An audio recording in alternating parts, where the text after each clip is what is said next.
Hello and welcome to the Doppio podcast. My name is Emil and I am just a dude from New York. And I'm joined today by my two lovely co hosts. Introduce yourselves. My name is Castleman, and I'd like to say that's me. Heck, I'd even take him. No, this is me. That was a slam Hi. dunk, Castleman. That was a slam dunk. Oh god. Hi, I'm Renzo, and back to formula. Back to formula. So, if you couldn't tell already by the everything about this podcast that you've heard so far, we're going to be talking about one of the most important movies to all of us, I would say, not to speak for you guys. And one of my personal favorite films of all time, Sam Raimi's Spider-Man 1, 2002, yes. Sam Raimi's Spider-Man 1 from 2002 that was recently in theaters for Sony's new Spider Mondays promotion. And go this ahead, is the Castleman. first time I ever got to see this movie in a theater. If I'm not mistaken, I think this is the first time we all saw it in theaters, correct, Kafka? Nope. This is my second time watching this one in a theater. Okay, but how old were you when you watched this movie in a theater? How old were you? I was probably around like 5 or 6 years old when I saw this movie for the very first time. So fair. So the first time watching it in theaters as an adult for all of us. Yeah, definitely. And first time in theaters, period, for me and Emil. Yeah, exactly. I was exactly 2 years old when this movie was released, and it's hard for me to kind of imagine my life in a world where this movie doesn't exist. As sad as that is to say, because I feel like so much of this movie has just kind of been permeating throughout my life, throughout like all corners of it. And seeing it on screen again was a pretty magical experience. So I think before we get into the importance of of seeing this movie in the theaters for all of us, I think we should talk about our background on this a little bit. Like this movie and kind of what it means to us. Because I think I'll kind of break the magic a little bit for this for you guys. We intended originally to do a episode where we talk about the entire trilogy of Spider-Man films in one podcast episode. But after seeing this one in theaters, it became abundantly clear to all of us that we just had so much to say. We kind of needed to go one by one. So let's jump into it. Castleman, I know you're gonna have a lot to say on this one, so I'll say Renzo. Do you want to go first? Oh yeah, sure. Revisiting this movie, I just realized that this is Are You There, God? It's Me, Margaret for the boys. This is a perfect puberty movie. Like, oh yeah, it's cheesy to say, but it is a perfect movie about puberty. Like watching it this time around, like as an adult, like compare it to when I was a kid, being like blown away with this type of story, like seeing a teenager like climb up walls and start to change. Like as an adult, you kind of get to be more nostalgic and you get to see that, oh, this was me when I was a teenager. Like so many aspects of like my teenage self, like I see it on screen. Like people would always say like it's the corny dialogue, but then again, like as soon as like you keep watching the movie, like those corny dialogue, those corny lines, like they shift into like more mature like way of like talking, because these characters grow. Like there's growth, there's development. Like I believe that Tobey Maguire, yes, he doesn't look like a proper teenager, but I feel it. Like I feel that he's a teenager transitioning to adulthood, and that's something that's very special. Like I love everything that's like all Spider-Man, like all the action, but I think like at its core, like about a teenage boy like transitioning to like adulthood is something that's very special, and that kind of feels very timeless in my opinion. So that's all I have to say for now. So let me ask you, Kafka, really quick. So Yeah. when you first watched this movie as a kid, like what was your opinion on it? Did you like ever have a period where you like were a hater on this film? Okay. So when I was a kid, um, so when I thought I was going to see Peter Pan to Return to Neverland. when my parents decided to go to the cinema to watch Spider-Man, I was like, "Hey, are we watching that Peter Pan movie?" It's like, "No, we're not watching Peter Pan. We're watching Spider-Man." I was like, "What?" So literally, this movie was my very first introduction to Spider-Man. So yeah, 5 or 6 year old me was basically like into Peter Pan, got changed, like got bitten, and became like obsessed with Spider-Man from Well, there on. Like, you got yeah, introduced to a different Peter. yeah, I got introduced to Peter Parker, not Peter Pan. From Peter So Pan to Spider-Man. yeah, that's a good transition point to my childhood hero fave. You know, you talk about how this movie is about a man, about a teenager going to adulthood. Well, this is your one transition from being a child to being a man, Kafka. This is your first adult movie by an adult director, the Oh goat Sam God, Raimi. the Kafka, when goat. you write when you write your autobiography, the first chapter will be called "From Peter Pan to Spider-Man." Oh man, Oh, I should probably revisit Peter Pan, huh? A Peter Pan and Spider-Man double feature should work, in my opinion. Peter Man. Peter Man, Spider um, Pan. Spider-Pan. Spider Pan, Peter Man. Yeah. Um. So Castleman, what does this movie mean to you? Ooh. Okay. S- that's a lot. That's a lot. It's a loaded question. It's a loaded question. Okay. So I'll just say I think the place to start is Mhm. okay. So in my notes I have a timeline of my connection with this movie. Yeah. Let's Like go.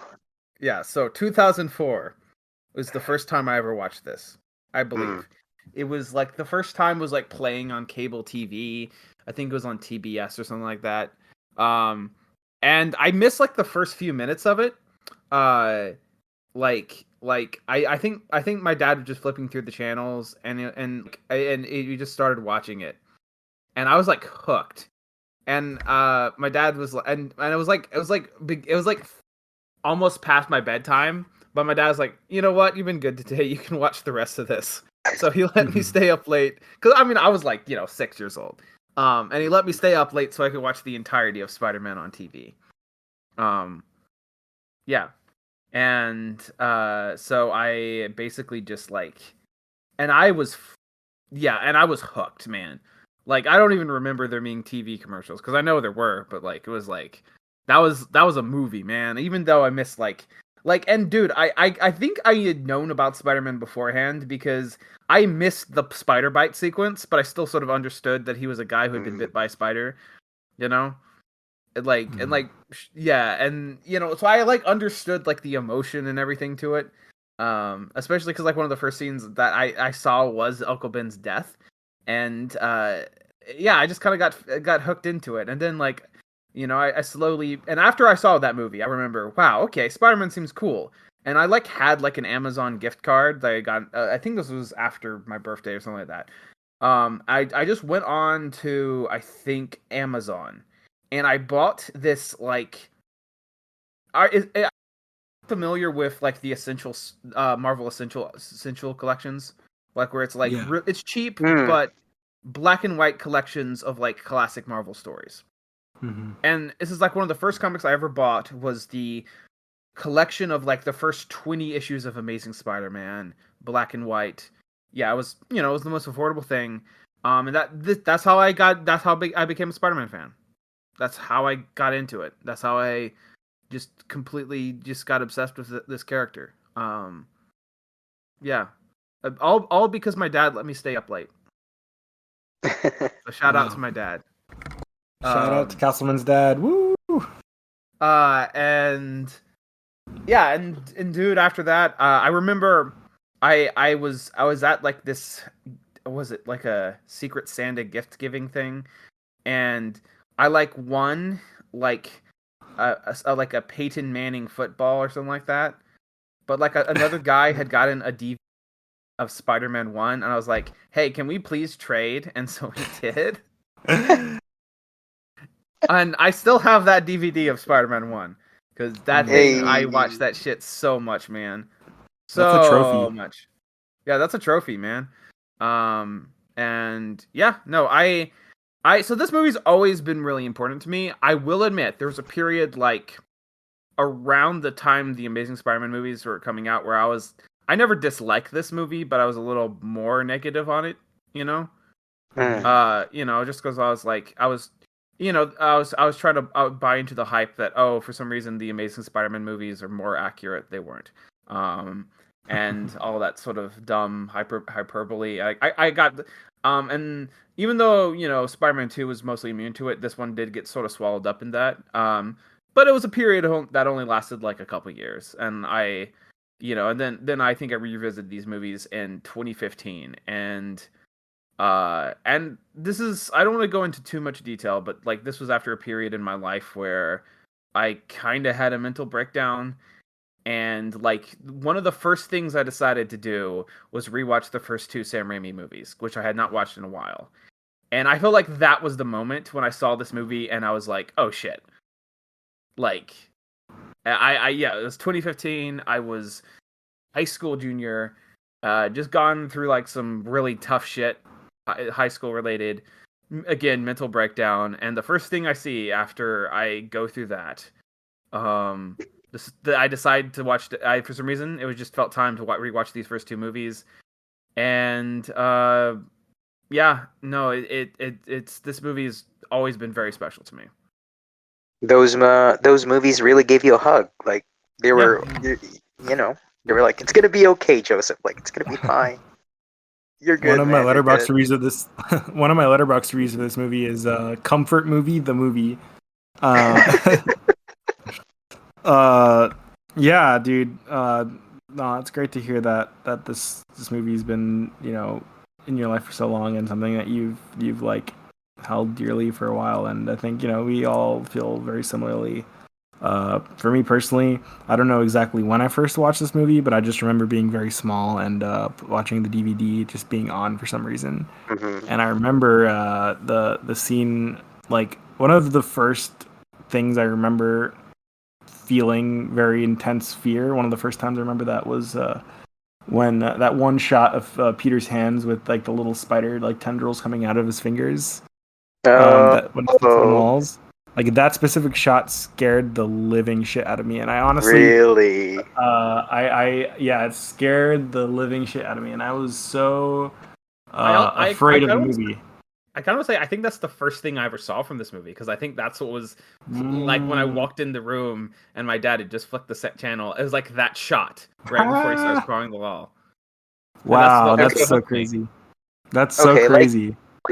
Like speaking of like being like terrified, like I think this movie is also like one of the earliest like childhood scares that I've gotten like in my life, like the Green Goblin scares.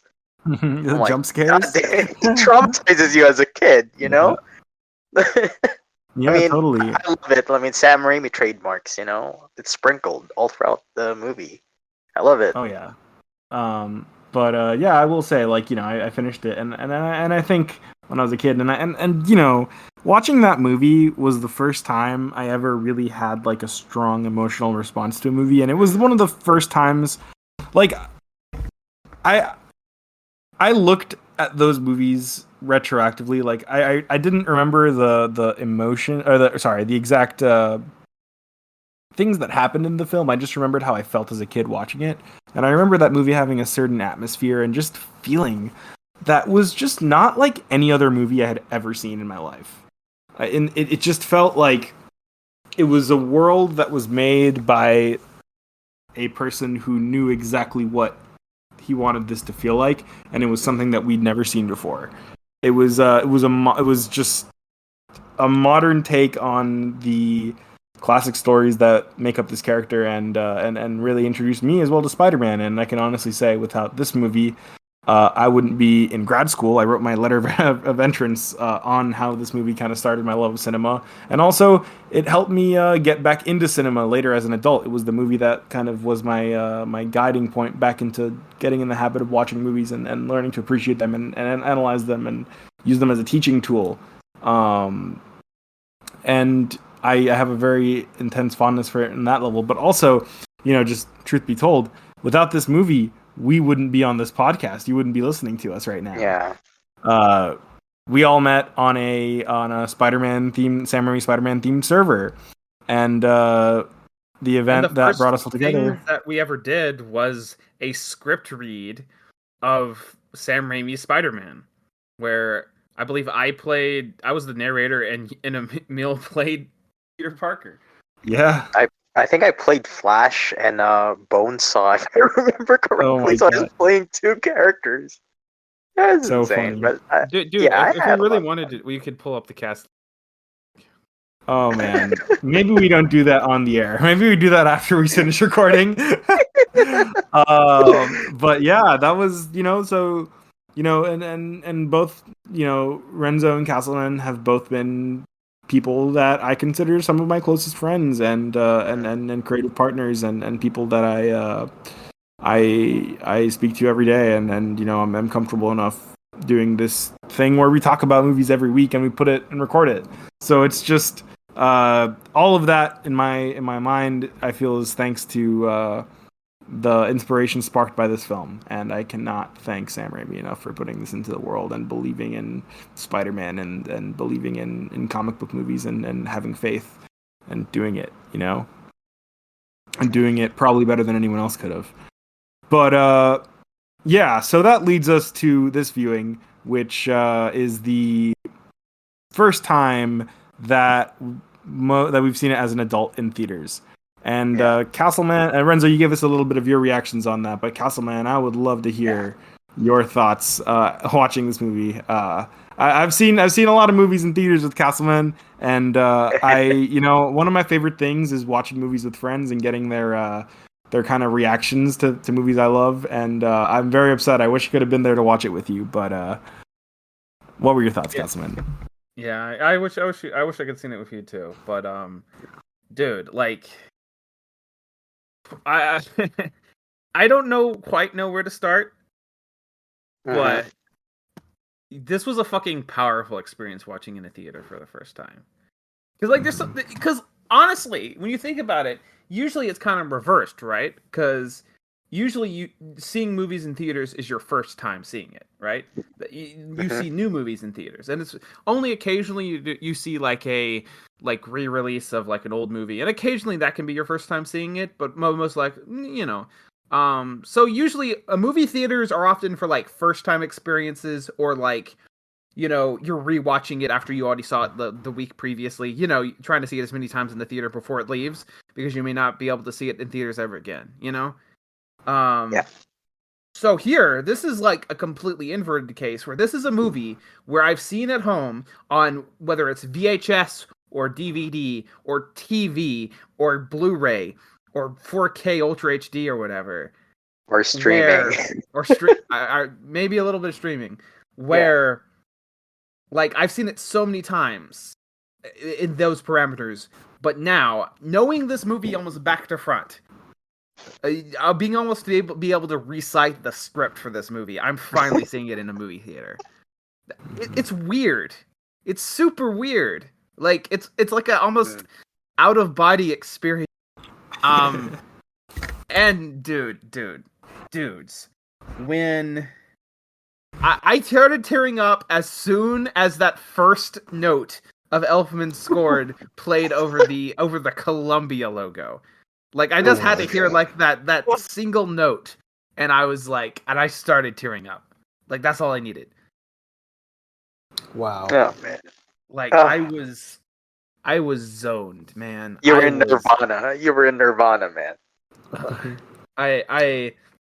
The opening credits, like I felt like I had never seen them before, like on a big screen. I was like noticing little things in the background of them, Like I'd really been paying attention to them every time I've seen them. I love the opening credits, but I like pay attention to the names.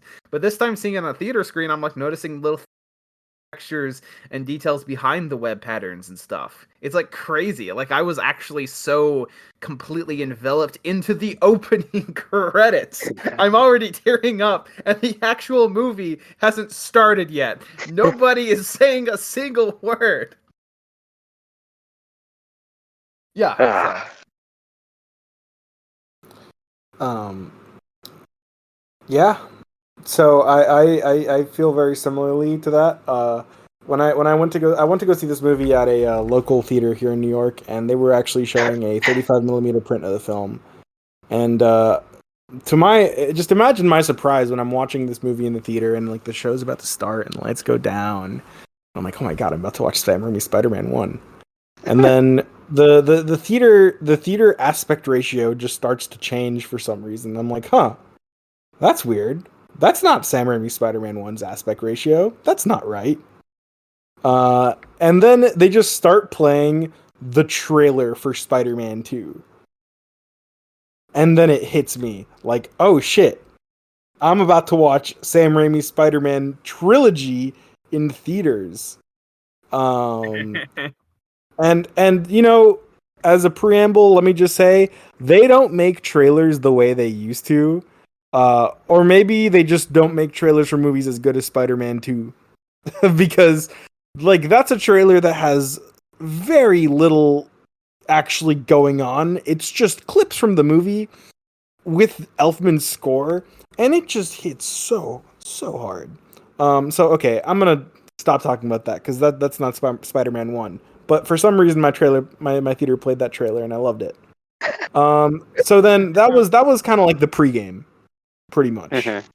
So I was like, okay, cool, I'm in.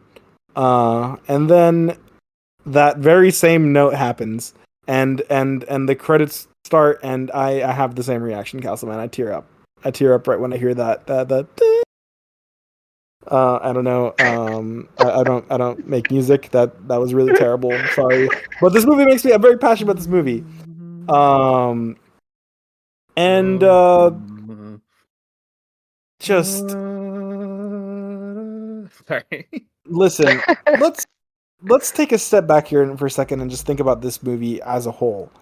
Sam Raimi's Spider-Man was not the first well-loved superhero movie, not really by a mile. There was X-Men, and then there was Batman, and then there was Superman, and then all the other ones that came out before that, I guess, weren't as popular. But this was the first one that was such a big success that the whole world was forced to look at it. This movie was the largest opening weekend of all time at the time it came out. I believe that was domestically or internationally. I don't remember. I think it was domestic. Domestic, yeah. It was the biggest domestic opening of all time when it came out. And, you know, I think in recent times, there's been, like, wavering love of the Raimi movies. I think when Amazing Spider-Man came out, the general sentiment was that these movies were not as loved because people didn't get Spider-Man 3 yet. More on that later. And I think it wasn't really until like the Tom Holland movies came out and people started realizing, they don't really make these the way they used to. It wasn't until that moment where I think people started appreciating these movies again. But the thing is, I tried to watch this movie thinking of myself as someone in the year 2002 watching this for the first time, having no knowledge of Spider-Man. I tried to do the same thing. And just watching it through that lens, I fucking get it. You know, I get why this was the movie that really made the public kind of fall in love with the idea of superheroes again. And after the tragic collapse of Batman and Robin, that really shut these movies down for a while. Because it's just a good fucking movie. At the end of the day, it's just a good movie that also just happens to be about Spider-Man. Well, and at the heart of that, it's so completely sincere. Yes. And like since Batman and Robin, movies like this had sort of taken a step back and been like, hey, okay, we gotta, we all know how X-Men was. It took itself very seriously, and so And to be able to take itself seriously, it just sort of like I enjoyed that movie, but it did issue like certain elements, like the color and Hmm. you know, it was a little afraid of doing certain things. Spider-Man has no fear, and it also hadn't, and it was not afraid of it being as sincere as it possibly could. Like this movie cares about its characters. This movie like really deeply cares about the source material, but at the same time it's not afraid of it too. It's not Yeah. afraid of like seeming like it's silly, because yeah, it is silly. It's a guy in a red and blue onesie fighting a guy in a green Power body armor. Rangers, Yeah. Power Ranger suit. Yeah, and it works because they cared so Yeah. much. Yeah, it's a movie that knows exactly what Oh, it is, and does what it does very, very well. Raimi oh, knows his style. He knows the material, and that comes through. What's up, Kafka? yeah. And I just noticed this. I don't know if you guys noticed this with this movie, but didn't you guys feel that at some parts, like this film also feels like a stage drama for some reason? It's weird, but I kind of felt that. Like some scenes were in, like, whenever it's like May and Ben, or then it's Peter and MJ, or like it's Harry and Norman. Like each of those segments, they feel very like a stage drama. Like you could, that's like I don't know how Raimi did it. Like I love that aspect about it. Like this time, like rewatching it, that's why it's a unique movie. Like it's a unique superhero movie because it feels very different. Like it's so human, and it's the drama stuff is the one that's way more interesting for me. Like when or to us actually, like whenever we rewatch this movie, because it's just like well written characters and like that's I don't know that's magic. I guess you can really create something that's very different. I don't know. Did you guys feel the stage drama aspect of it, or was it just me? I don't know. No, I completely can see that. Like, just when you said that, the first thing I thought was like the scene of like Peter and Aunt May in the hospital room, where it's like, you know, she's talking to him about Mary Jane. You could like zoom out from that, and it could be just like a guy sitting next to a hospital bed, like on a stage, and Right? yeah, like it feels like it's so character focused that could feel like a play at sometimes. Like you could turn this into a play and all the Spider-Man Yeah. action happens off screen and it still makes sense. Well, let's not forget they turned it into a musical. Musical. Well, Spider-Man not Turn Off the quite. Dark. I will Not say, you quite. know what? I met Reeve Carney one time at a Shake Shack on Shake Shack in Times Square. Really sweet guy, and I met Ava Noblezada from Hadestown as well. Both great people. Shout out to Reeve and Ava. I'm talking as if they're my friends. I met them once. That's my Well, Spider-Man. um, Um, so so and this there's another reason why this experience in the theater was very special to me, because like I gotta say, so I did a whole spiel about how important this movie is, but I've never quite been ready to like five bang it, give it the masterpiece 10 out of 10 rating, just because like I've always had like a few issues with it. I've never quite thought it was perfect. Yeah. um and I wasn't quite expecting that to change going to like a movie theater, like because it didn't like any problems I have with the CGI will be more apparent, etc. And like, okay, so I think I've always had like a slight problem with the Green Goblin as a villain, Mm. but where like it's like he kind of just gets what he wants in his first act as a villain, and like then is just trying to like get Spider-Man to join him, and like you can definitely sort of wonder like what it really is his purpose in this movie, what is his relationship to Spider-Man as the villain. And like I always had like so my problems with that were like slight CGI dating things, and of course this, and it's always slightly bothered me on every watch. I still love the movie. I Yeah. still absolutely love it. Um, but seeing this in a theater, I was when I was like, okay, I'm ready to give this the five bang, because everything with Norman Osborn as the villain, and especially Willem Dafoe's performance, he's my favorite actor of after all. Was really able to contextualize his purpose in the story better than I've ever really understood it before.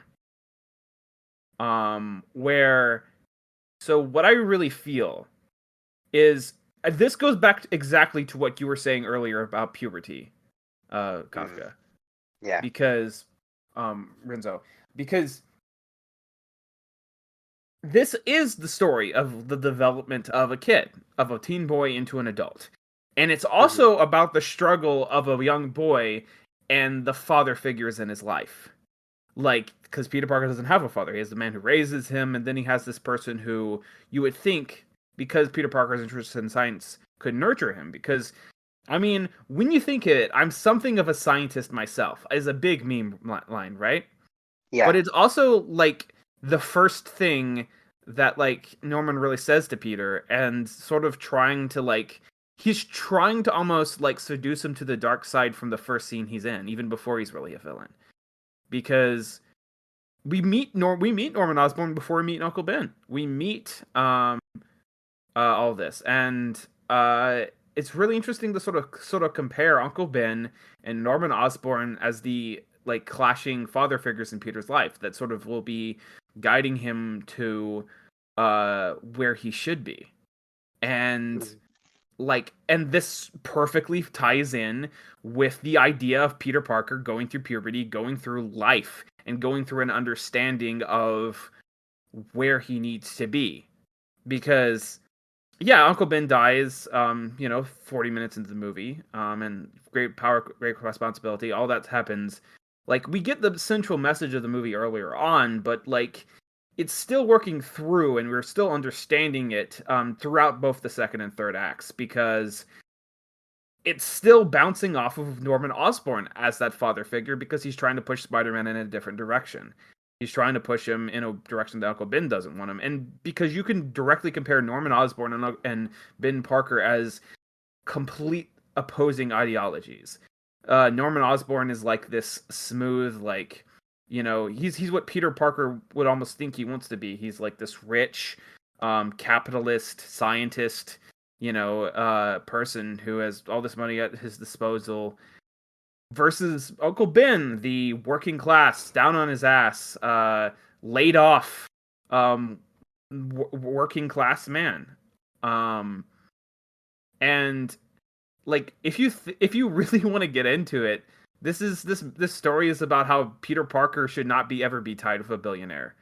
He should never be tied with like a intrinsically tied in with a capitalist type person, because it's just sort of kind of fundamentally against his character. It's fundamentally against the lesson he learns from Uncle Ben, because yeah, it's all about power and responsibility. And I mean, if I don't want to get too sociological here, but like, I mean, I feel like power and responsibility is not really does not go hand in hand with how capitalism works.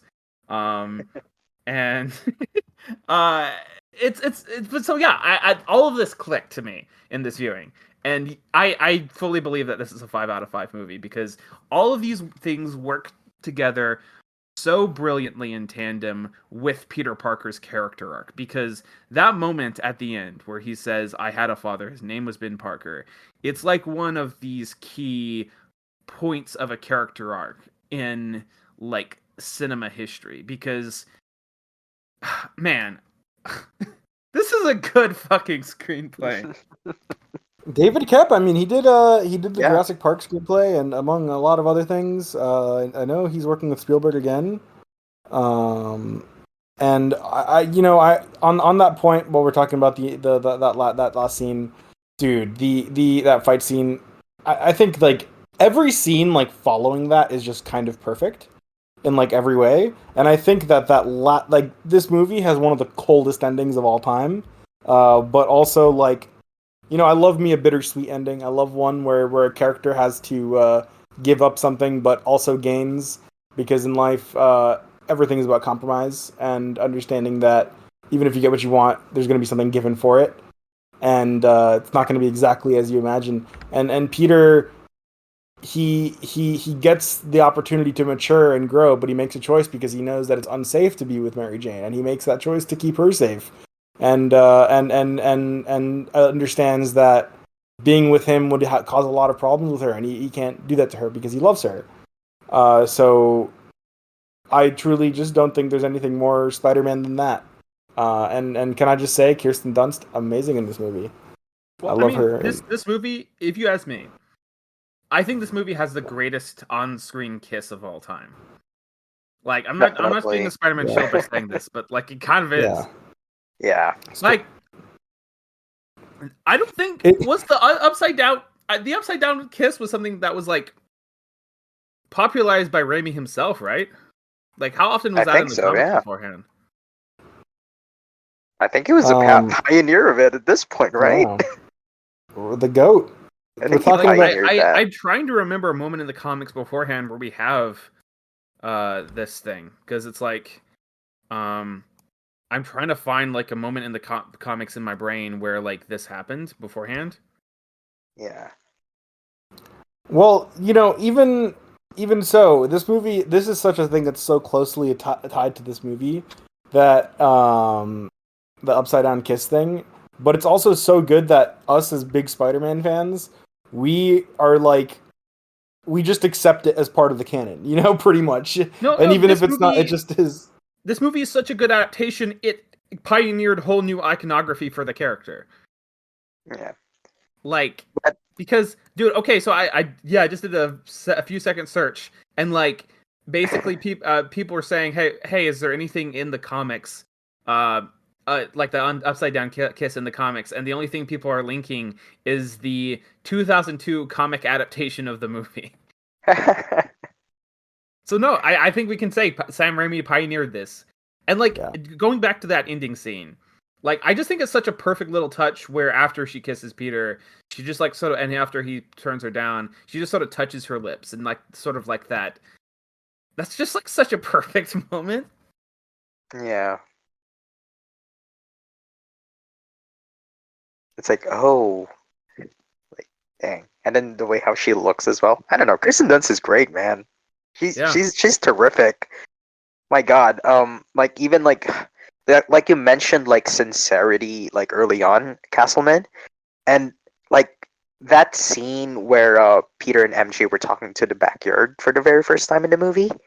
Like, the sincerity was just dripping off the screen. Like, I was feeling it, man. Like, there's like now that I'm like an adult, like dang, like this gets my heartstrings, man. Like, it keeps it moving. Like, it's so sincere and so genuine. Like, I just feel the emotions, and that's what I miss about like comic book films, because they can do this to you.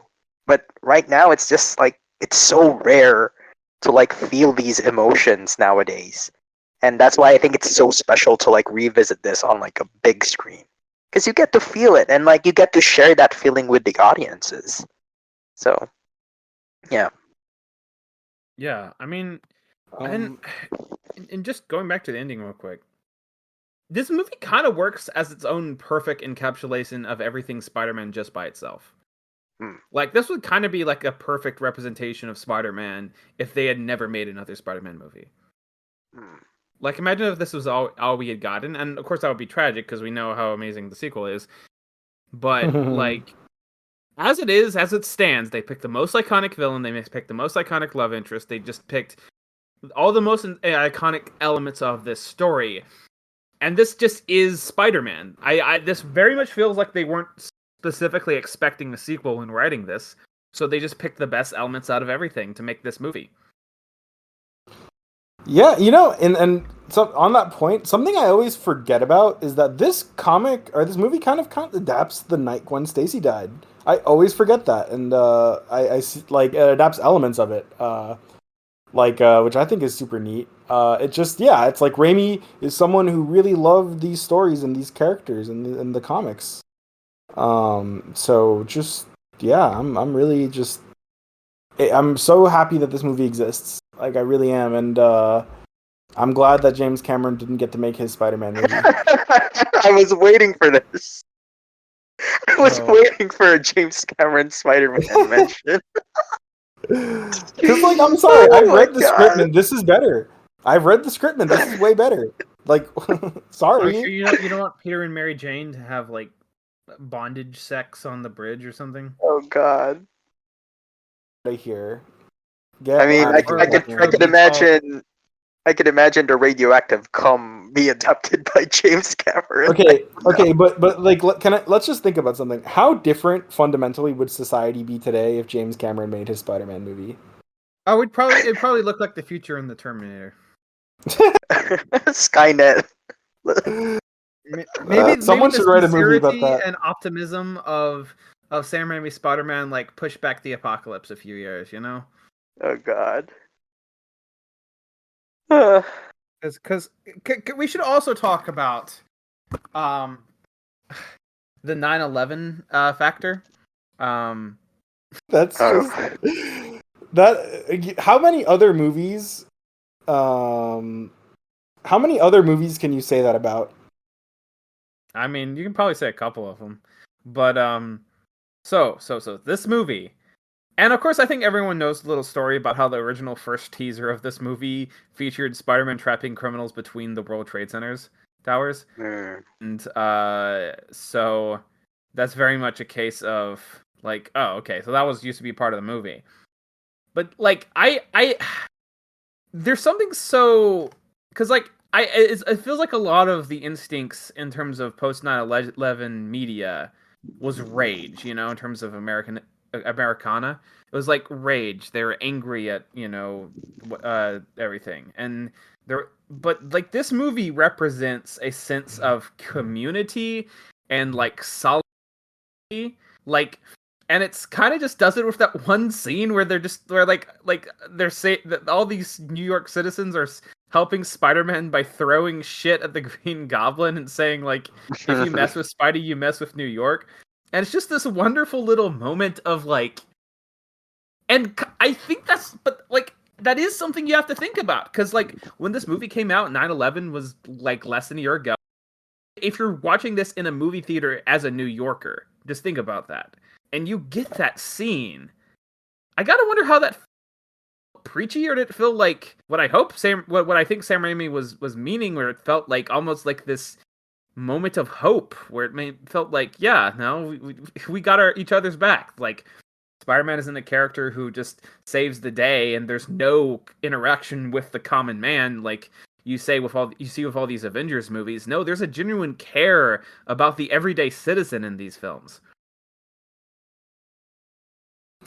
And let me just say, as someone living in New York now, I think about that scene a lot in my day-to-day life, and you know, New York is a place filled with a lot of people that think they are the main character, and you know, I love the city a lot, and but I had my problems with it when I moved, and I felt that the thing that keeps my love of the city going is just the beating heart it has at its core, and sometimes, you know, when you can feel like just a one person in a large massive crowd of people that are so different, and just you can kind of get lost in it all, thinking about how small you are, being kind of like in the place that you are in. But sometimes the city will just do some magical things. Like sometimes something will just happen, and you'll just know that because there are so many people, that someone's got your back. And that scene plays in my mind whenever I see moments like that, where I see someone who needs help, and a random passerby, a random stranger will help them, and and will be there for them, and you know, just really there's a true sense of community, and that we are all New Yorkers, and we are all in this together, and I think that this movie really is a beautiful example of that. Where there can be so much pessimism, and there can be so much hatred in the world, just that sometimes you just gotta be kind to the person next to you, and love everyone, you know, and make sure that, you know, everyone knows they're not alone, and it's just very beautiful, and has touched me on a very very personal level, and inspires me a lot. And I think one of my favorite things that I think is so cool is just that when Raimi meets people in person, he'll always say, "Be kind to others." That's like his like mantra, and I think that can be felt throughout his films. Truly, particularly these. Yeah, like, hey, I'm glad we have a New York local to give their input. The Because I feel perspective. like I mean, I've been to New York twice in my life, and one of them was this year, and but even as a non-New Yorker, that scene has always really meant a lot to me. I do still think about that moment because it's kind of, I think these kind of moments are super important in Spider-Man films because I do think it's important that Peter Parker gets beat on a lot, but you also have to have moments like these, and I think we'll definitely be talking that a lot more when we get to the sequel. Yeah. But yeah, no, I just kind of think this movie's perfect now. It's kind of does everything it needs to, and you can of course you can say, oh, here's a flaw, the CGI doesn't look great, blah blah blah. I don't know, even moments of kind of bad CGI, I think are some of the most inspired camera movements of all time. Do you ever I'm just thinking of the moment after Uncle Ben's death where he's running through the scaffolding and it segues into a CGI Spider-Man jumping onto it, and you can tell it's CGI, but the camera work is so fucking good.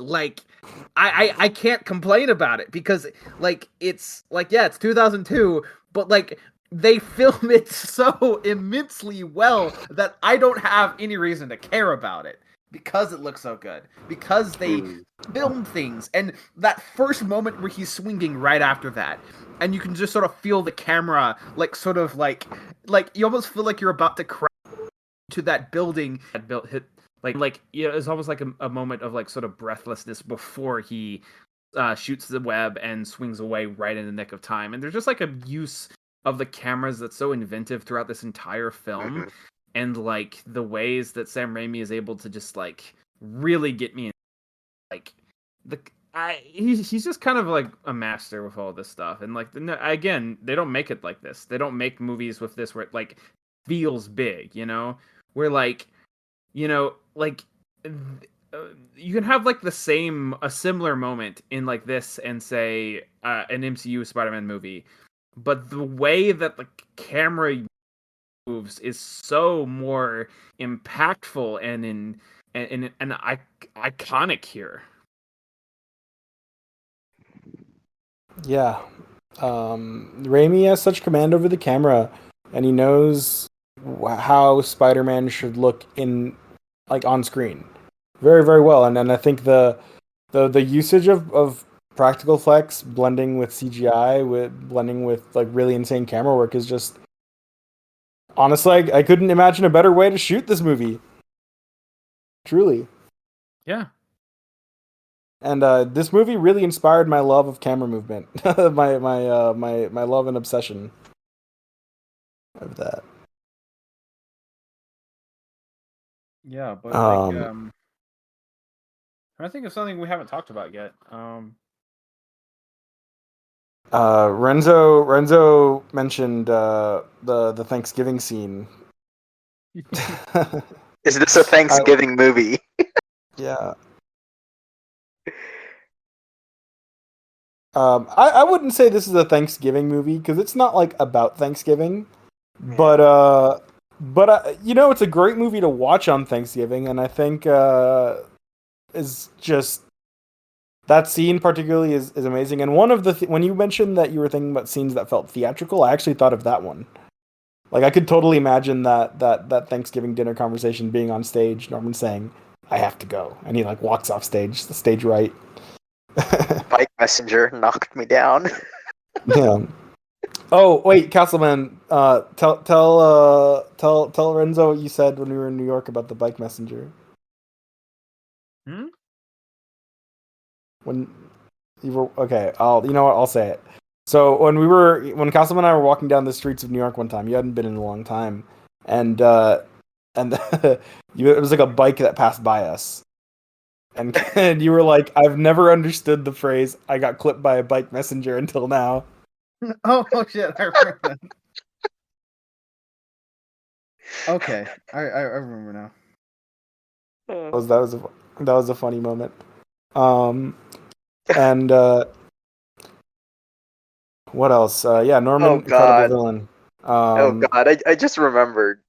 I was a kid. When I was a kid, I was so obsessed with this movie. I often like try to imitate the one where Peter's at the wall and there's like blood dripping. I'm sorry. I'm just remembering stuff now. God, what a childhood with Spider-Man. Oh man. Just some Jeez. um, I want to say my biggest point about this movie that I think should be noted is I feel that this movie is a kind of a cinematic touchstone in its quality, but also in the sense that it brought a lot of people together and it Yeah. inspired so many people creatively. I remember even thinking about the I saw on Twitter the other day someone mentioned that the scene of Peter sketching his costume is what inspired them to become an artist. Oh. And it just and I mean personally it inspired me to want to make movies, but I know so many countless people that have just got delved into so many different mediums and art forms because of their love of this movie and this character. And it really started here, and I just think it's so great that this movie exists and has done a lot of good in the world, I believe, and has inspired a lot of people creatively, and that just makes me very very happy to see. And I know it has its haters, but I truly believe this movie just holds up very well, and was also Yeah. very important. And I think it's the best superhero origins movie of all time. Like straight up, I can't think of one that I like more. Yeah. Yeah, Ooh, okay, wait, hold on. I can think of one that I might slightly clear it for me. What's that? Really? Into the Spider-Verse. Yeah. If it counts, I mean, like again, I think they're both masterpieces. I don't know. I kind of think Into the Spider-Verse represents the best of the Spider-Verse movies, and of course I don't know. And of course the sequel. Yeah. So maybe the Spider-Verse, I might give that the slight. Oh, but there is a lot more going on in that movie, and this is the best origin movie. I'll give you that. Yeah, like Spider Verse is an origin movie. I also just don't typically think of that movie as an origin film. True. But yeah, I mean, it's definitely it's up there. I will be honest, I have a preference for this movie over Spider Verse, just for what it's done for me as a person and what it I think that's represents. I just absolutely fair. I was Spider-Man ranking. Originally, like the top four was Spider-Man 2, and then Into the Spider-Verse and Across the Spider-Verse, and then this one. This one moved over Across the Spider-Verse after this recent viewing yeah. because I just really, really, really love it. Oh yeah, and that's not to give any shit to Into the Spider Verse. I think it's an absolute masterpiece and a marvel of filmmaking, and is just as important as this movie in my opinion, but just for a different type of movie. Like, how many movies nowadays just take the Spider Verse style and try to adapt it to their thing? Yeah. Like this. I'm about to say something kind of controversial. This movie is what made 3D animation appealing to me. 3D animated films as an adult, kind of. I mean, To say the least. Into the Spider-Verse is going to be like the life-changing Spider-Man movie for some of like the newer generation. Like we had ours, and the way I see it, like Into the Spider-Verse was like for like the current generation. Like they're the ones like experiencing this something new, like this amount of love and lessons that they can learn from a wall-crawling teenager. Like whether it's Peter or it's Yeah. Miles. Like that's what makes Spider-Man timeless. That's what makes him like why we love him so much. Because like as much as like we love Batman or Superman, I do think like a teenager like transitioning into like the next phases of their life is like way more approachable and way more relatable than anything else in my opinion. So that's Um, just how I see I'll it. I mean, I'll also say I feel like this is so particular, but Spider-Man fans that I know, I feel like they have like their favorite Spider-Man movie, and then like the one that they think is the best, but they also have like a pet Spider-Man movie that maybe isn't like the best of the bunch, but it's the one that they just like the most. That is very Amazing different Spider-Man to 2, great movie. That's you, yeah. Like yours is Amazing Spider-Man 2, and for me, Spider-Man 1 is just kind of like my pet Spider-Man movie. It's just like the one that I just will defend until the end of time, Yeah. and just like really like it. He's neat. I try to think if I have a pet one. I think the closest I can think of, well, either Spider-Man 3 or Amazing Spider. Like those are, I don't know. I like both of those movies a lot. Yeah. But Well, bangers. But well, no, this movie is just absolutely so good, and I've really definitely come around on it. And I've come around to like really sort of considering it on a level that is on the level of Into the Spider-Verse. Like I think we have it's Spider-Man. I think Spider-Man easily. I know I'm biased, but I think Spider-Man easily has the most like flat out masterpieces out of any superhero in terms of like on-screen portrayals. Because like I now that I really do think this movie is, that makes 4. Because I think Into Spider-Verse and Across Spider-Verse are both amazing films, and so are Spider-Man 1 and 2. I can't really think of any. Batman may come close, but I'd honestly say that I think yeah, no. These are some good ass movies, and Spider-Man 1, the one that started all of this, because yeah, it started all of this, and I didn't just start like this, and it not only started the Spider-Man series, it started, I think, the modern superhero renaissance, as you were talking about, Emil. yeah. And it's a movie that it stands of time, you know. It stands. They kind of got the perfect guy to direct it. Yeah, and one day I would love to meet Sam Raimi. I wanna thank him for this movie and for the next one, which we'll talk about another time. Next week. I was trying to be ominous about it, but yeah. Yeah, I want Oh, to. yeah, Yeah, we're totally gonna talk about Amazing Spider-Man 2 instead, right? We're not talking about, yeah, Mm. yeah. Yeah. We're jumping the timeline. We're going all the way to Amazing Spider-Man 2 next. Totally. Yeah, totally. You know. which I mean, which Spider-Man 2 are we talking about? Who knows? There's a bunch of them. We might end up talking about Far Spider-Man From 2? Home. Yeah, maybe. The Spider-Man PS5 game? The sequel? Oh, I don't Yeah, who know. knows? I'm currently Who replaying that knows? on New Game Plus. It's okay. Oh, I forgot to mention. Yeah, this is also a 5 stars. Yeah, I forgot to Movie mention tote, that. movie Movie tote tote bag. bag, IMAX, baseball cap. I don't know. Perfect. It's perfect. I don't know. 10 out of 10. It's a perfect movie. AMC souvenir cup. Everything. Let's give everything. This is a Sam Raimi handshake out of 10. Mm. Spider-Man VHS as well. Let's add it. You know, it's Dude, something yeah. to add to the collection. This is Sam Raimi telling you to be kind out of 10. Yeah. Sam Raimi telling you to be kind out of 10, yeah. So do we feel like we have anything else to say on this? I feel like I'm worried I'll forget about something. So I'm just sort of bouncing through the movie in my head right now. I feel like we talked about it, but we didn't directly say about it. But Danny Elfman's score, of course, like, Oh yeah.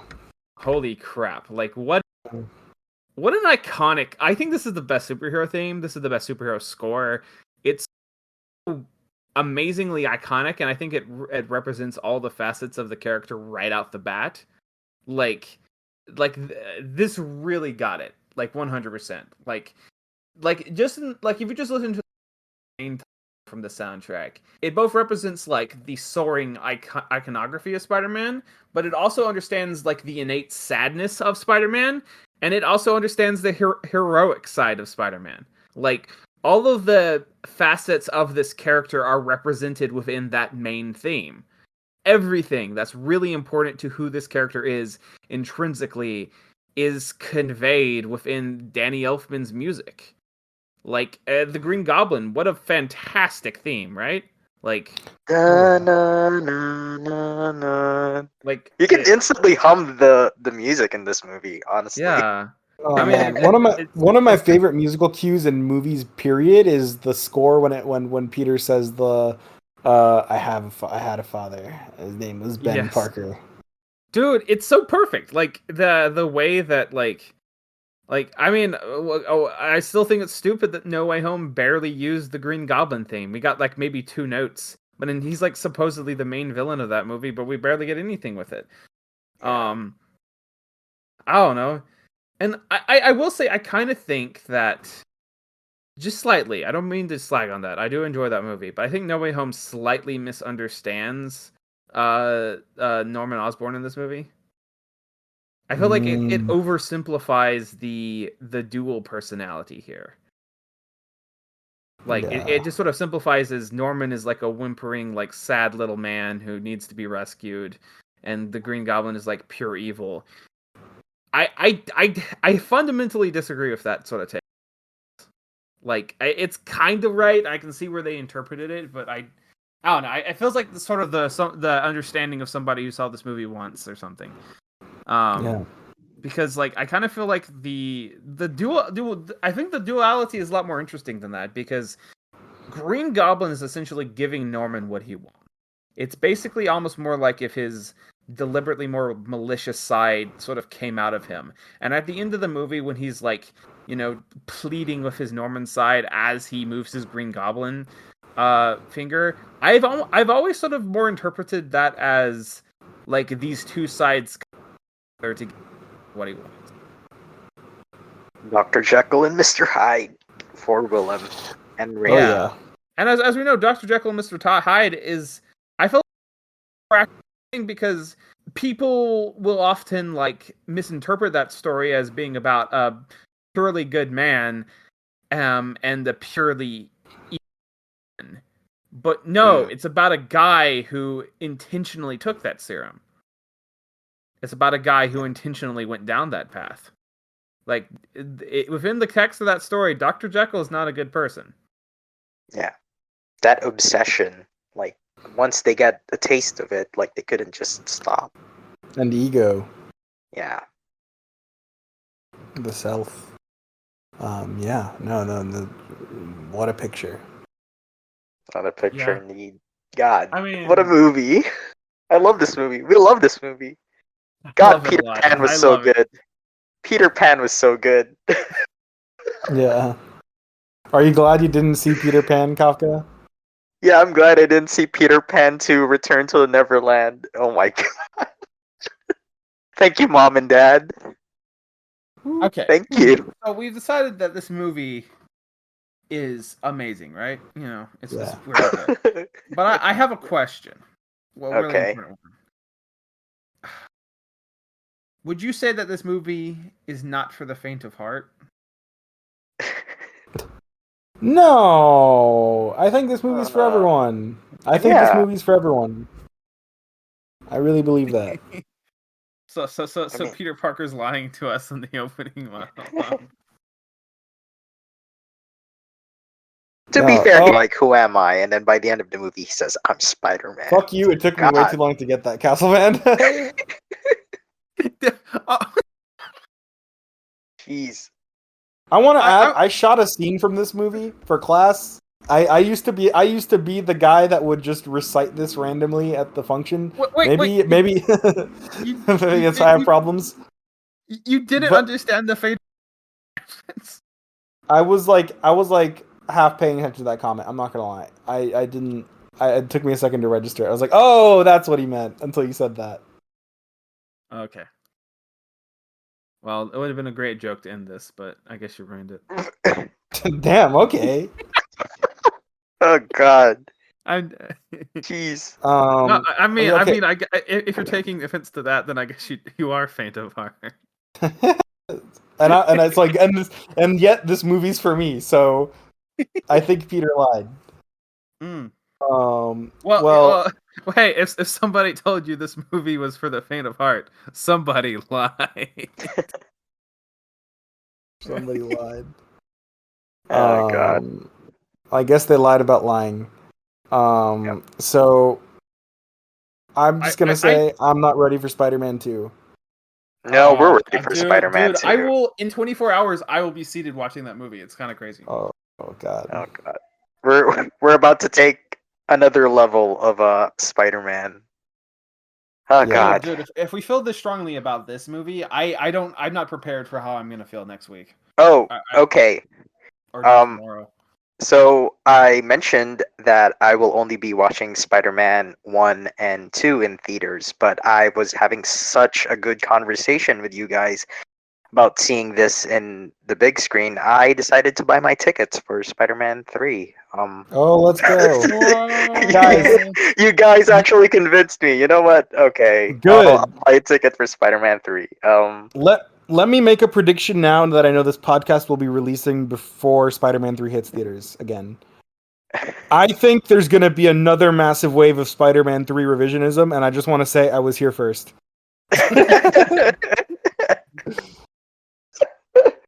Dude, I noted that with this week, I think the Letterboxd score for Spider-Man 1 ticked up a bit. Yeah. It hits different. It hits different on the big screen. It does. It really does. And it's just nice to finally share that with like I'm pretty sure the people that I saw this movie with, like they probably saw this on TV or they probably saw this when they were kids and now they get to see it as an adult. And it's something that's really special that I really like. And like I have a couple of friends who kept on saying like I could just watch this on TV or I could just watch it at home. But honestly, it's really just special to revisit this movie again. So, yeah. That's all I have to say. Yeah. Like there's a reason this movie is as popular as it is, and it made as much money as it did because it's just good. It's just all around good. Power of cinema. Life changing. Movie that makes you love movies. This one. Definitely. Well, if we don't have anything else to say, there it is.